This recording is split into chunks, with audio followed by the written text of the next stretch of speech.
Max Johnson, and I live in East Lansing. I'm a Michigan State University student, and my major is international relations. Thank you for taking the time to be here to listen to my objections to the consent order between Michigan State University and the MDNRE.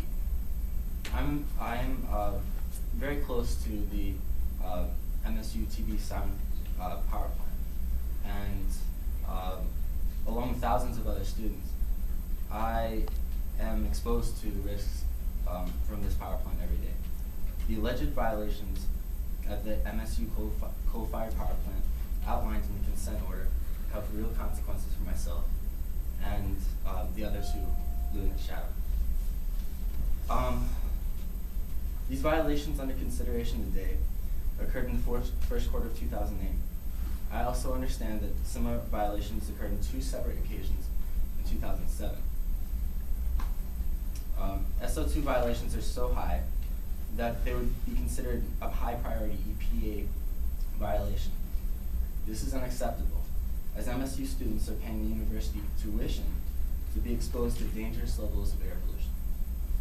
To allow more time and public input into the process, I'm asking that the consent order not be entered until MSU and the MDNRE have time to consider additional public input and consider a supplemental environmental project that could eliminate the possibility of reoccurring violations in 2007 and 2008 of its permits by MSU's coal-fired power plant. I believe that delaying the consent order will have great benefits for the public affected by SO2 and NOx air violations. My ask is that the consent order not be signed. Simply implementing a quality assurance plan for purchasing coal from Appalachia is not as protective as stopping coal use entirely. Switching to Western low sulfur fuel or using biomass in the facility. MSU has the capacity today to stop burning coal and use a combination of natural gas and biomass. If MSU can stop burning coal, immediate health benefits will be realized and future violations that place our health at risk will be minimized. As students of Michigan State University, we are in opposition to the consent order for 2 reasons.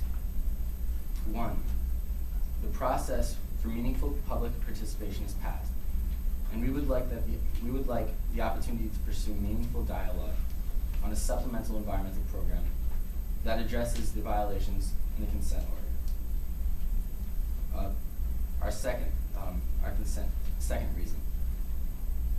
Remedies in the consent order do not consider alternatives such as stopping coal burning completely and switching to a mixture of natural gas, appropriate biomass, increased wind, and concentrated solar to achieve lower SO2 and NOx emissions.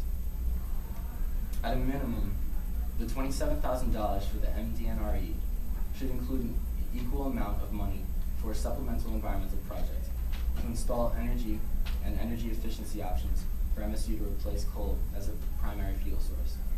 This is something encouraged by the EPA. I am asking that MSU and the MDNRE not enter into the consent order so that meaningful discussions on any potential future violations on the Renewable Operating Permit that come with burning coal.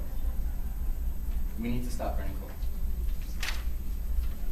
There are alternatives to coal, and there's no reason when across the country other schools have taken big steps to remove coal from their campuses why Michigan State, a world-class university, cannot be rid of the same environmentally destructive dependencies on this coal. I personally have several friends with asthma and several friends with history of lung cancer in their families who are exposed to the coal every day and the emissions from the coal plant. And I think it would be very important and very appropriate to delay this consent order. Thank you for hearing my statements today. Thank you.